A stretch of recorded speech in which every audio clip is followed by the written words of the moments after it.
Now let's hear the no side. Christian Arch. Come on. Good evening. Hi. Good evening. Hey, listen, and I want to talk about, we can talk about overall why these are devastating to our community. And the truth is, they are devastating to our community. And we'll get into all three of them. The truth of the matter is, I've been running campaigns in this community for 20 years. I have run the previous 3 bond campaigns, all the way back to 2005, the $550 million bond campaign, including the last one that was just passed, $850 million 1SA bond campaign. This has a devastating effect. And nobody in this room voted or elected Chris Steele or the fire union to make these decisions.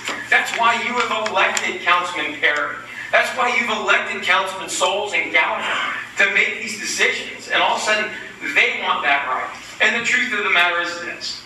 They're negotiating their health care deal, and they're using this as leverage in that deal. Just think about it. It just makes sense. That's the purpose of it. Do any of these propositions have anything to do with what their mission is and why they've been hired? But if you look at each one of these propositions, they all have devastating effects. I'm going to talk about the city manager, whether you like Cheryl Scully or not. What this proposition does is it says, if you're thinking about a job and you want to apply for a job, you are automatically fired on a particular date. And you can never make more than this. Whether you do a good job or a bad job, this is the date you're fired. And so what happens is an incredible turnover at City Hall. Who's going to take that job? We demand excellence from city management, and we hold our public officials accountable to make sure that the management is doing a good job. And if you don't like it, you go to your councilman and say, our city manager's paid too much, you have to deal with this. And so what we're going to do is we're going to attract Tier 2 and Tier 3 level talent to the city to be a part of the city management. That is just a fact. Then let's talk, and I know we've only got a limited amount of time, let's talk about the propositions. If you like the way they do things in California, that is what this proposition does. It basically creates a line item veto across the board. Do you like what they're doing down at City Hall? Let's do a line item veto. 10,000 signatures, and you can vote up or down on anything, including CPS and SAWS, and every single thing that the city or CPS or SAWS does. So what does that do? Why are you now going to pay more and get less? It's very simple. Your taxes are going to go up. You will get less services, and here's why. It's very simple. The way that bond rating agencies look at the city, we are the only major city in America with a AAA bond rating. And how that works is they have a scale of 1 to 10. We are currently a 10, which means when we borrow money, we pay a very low interest, and we're able to borrow more money. That's why in the previous bond campaign, we were able to do $850 million worth of investments in streets, parks, drainage, libraries, sidewalks, things that matter to our community, right, without a tax increase, and we pay those off in 5-year cycles. So every 5 years, there's another potential to have a bond campaign that doesn't raise taxes. If these propositions pass, Moody's has already said to the city, to CPS, and to SAWS, they've put us on notice. They are going to downtick us from a 10 to a 9. If these propositions pass, there is a significant chance that we could go down several ticks. Each tick will cost the taxpayers somewhere on the low side $15 million per year in interest payments. On the high side, it's $20 million. So if we get downgraded 2 ticks from a 10 to an 8, that could be $40 million a year in interest payments, and you get nothing in return. And instead of 5-year bond cycles, they will go out to 8 years. The bond that we just passed, the $850 million, is to be completed within 5 years. And because we passed that bond with 80% of the vote, we still have to do all of those projects. But instead of completing them in 5 years, it will take 8. And these cycles will go much, much farther, and we will pay a much higher interest rate. That's just the city. CPS and SAWS have also been put on notice by Moody's. This is happening right now. Moody's, the credit rating agency, might downgrade us just for putting it on the ballot, because it's based on consistency, right? And that you can see the long range. If we vote on this and 10,000 signatures says, well, you know what? I don't like that senior center that you passed in the bond. We're going to get 10,000 signatures, and we're going to go in, and before you appropriate money, we'll all vote on it. And so the credit rating agencies are like, well, I'm not going to let you borrow money. If just on a whim you decide, no, we're going to say no to that senior center, or no, Pearsall Park on the south side of town, or in District 7 where we kicked off the bond campaign. It's a massive drainage project. It's incredibly expensive, and it's in one area of town that protects the west and the south side of San Antonio. Well, if the other council districts say, you know what, that's too much money for that one area, even though it protects the entire city from drainage, you vote that down, guess what happens? Moody's downgrades us another tick. And so instead of paying $20 million or $40 million, one more tick, we're $60 million in interest payments a year. So it is devastating. I hope you will, as you review these three propositions, I hope you will get educated and know the facts. This isn't a fight about firefighters and whether they're good or bad. These are terrible propositions for the future of our city. We're going to double in size in 15 to 20 years. We have to keep making major investments in drainage, in streets, in sidewalks, in senior centers, and the things that we rely on. Parks, right? Libraries, things that make sense. If these things pass, it puts all of that in jeopardy. And so I hope you will get educated. I hope you will know the facts. And I'm happy to stay after and answer as many questions as you'd like. My name is Christian Archer. We're running a campaign to vote no on all three propositions. I hope you'll join our campaign and vote no and help your neighbors get educated. Thank you for coming out tonight. Christian and Chris, if you could, both of you, come up here a second. I appreciate it. Just come up, stand on this side here for a second. Okay, I'm going to take a couple of questions, and we'll go ahead and give each one an opportunity to answer the questions. Yes, ma'am, go ahead. Hypothetically, from Moody's told you all this, do you have the documentation to show that our rating will decline? Yes, ma'am. So Moody's just put out an alert. They did that last week. We also hired a guy, an economist for South Texas. He works here. His name is Dr. Steve Niven. He's doing an entire economic analysis on the impact of a downgrading of what one downtick does. You asked me if I specifically have. I want to know if you will make it public, this notification. Oh, absolutely. Yes, ma'am. It's coming soon. And CPS that just got theirs last week, we're going to make it all public, of course, because it's part of the campaign. All right, that's the Chris City thing. Sure. So what we're asking for is already in the chart. It says 75,000 signatures in about 40 days.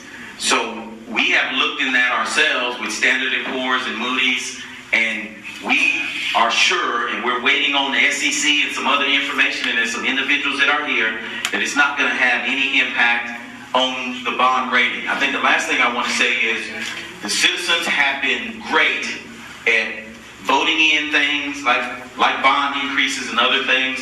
They are smart enough, if there's something that's going to impact, that they will not vote for it. And we believe that this is your First Amendment right to be able to vote on issues. Okay, just a couple more now. I know we got a whole lot. We got to do just a few. Carl, did you want to ask a question? Okay, go ahead.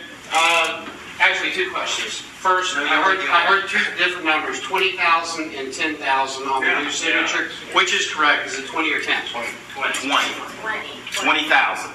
Yeah. Okay. There's a scenario with which it could be 10. Okay, second question.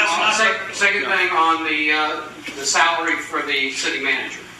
Does it just cap the salary, or does it cap the total pay package? So you have the ability to do bonuses or deferred compensation. So which is it cap on salary or cap on total compensation.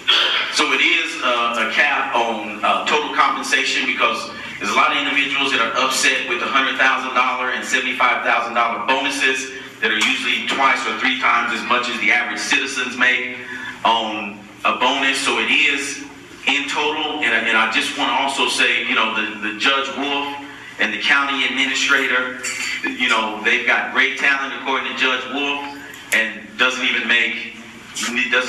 get near to the 10 times the lowest paid city employee. And so I believe we'll be able to attract great talent.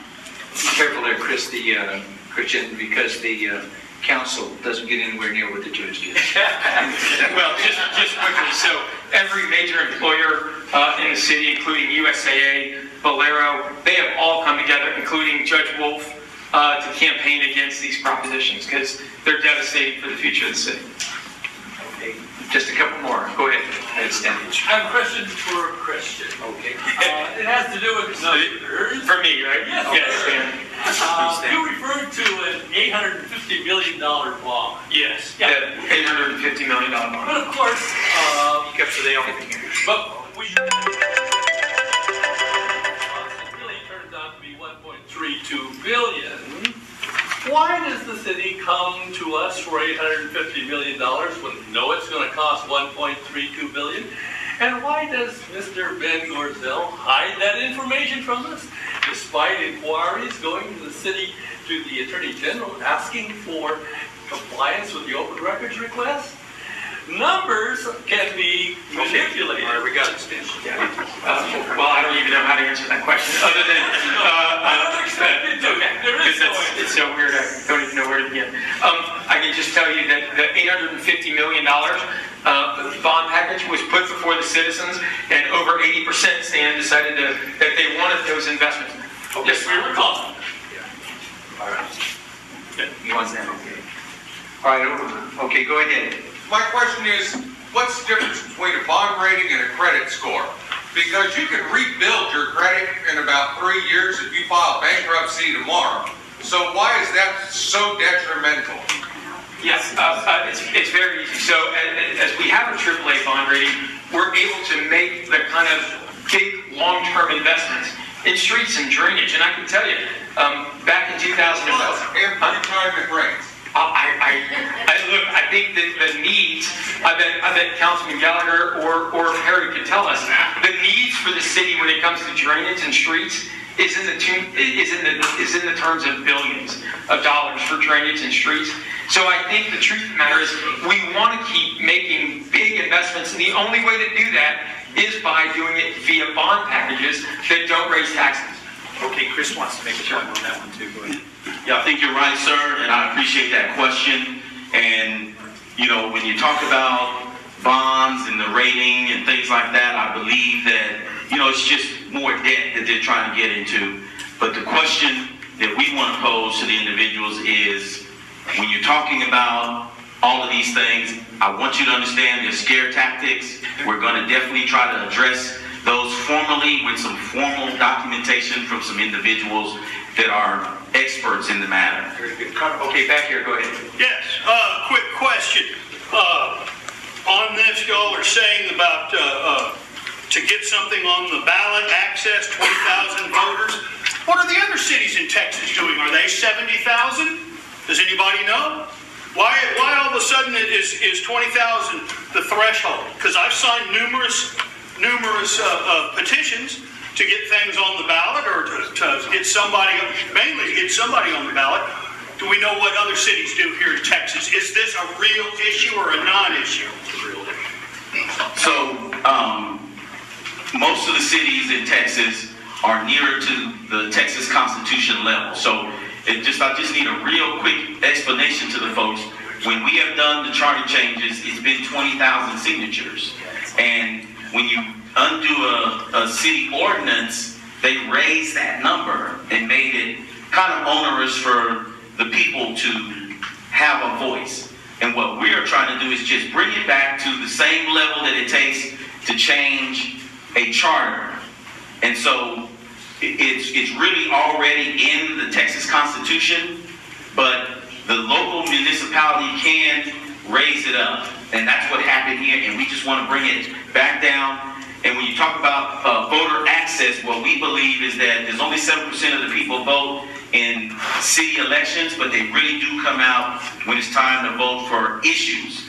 And the elected officials are trying to tell you today, we want your vote for us to get into office, but we don't want you to vote on the policies. And what we're saying is, you get to read and you get to vote on it, and that's all we're asking for, is to let the people decide. That's right, that's exactly right. So what will happen is we will vote, like the California ballot is over 200 things on the California ballot, right?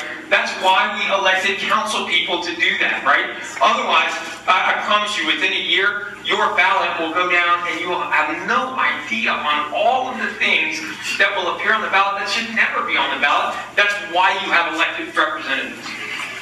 Okay, we've got to finish up here. We're way behind schedule. Larry Johnson.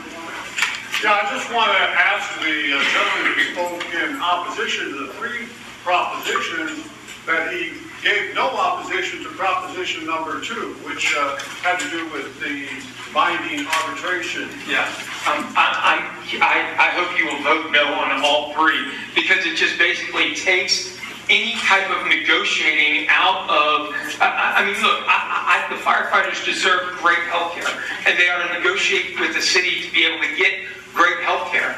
And with our elected officials, you have to turn to the council, right? You have to turn to the mayor to lead that effort.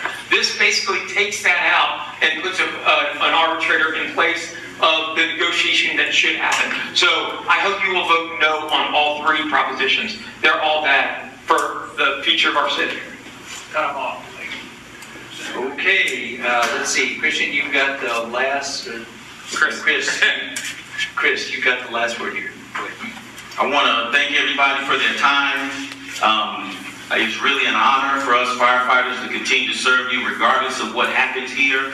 We really just want the people to decide, and that is the mantra of our campaign. And we trust the people to know that they'll do the right thing. Good job.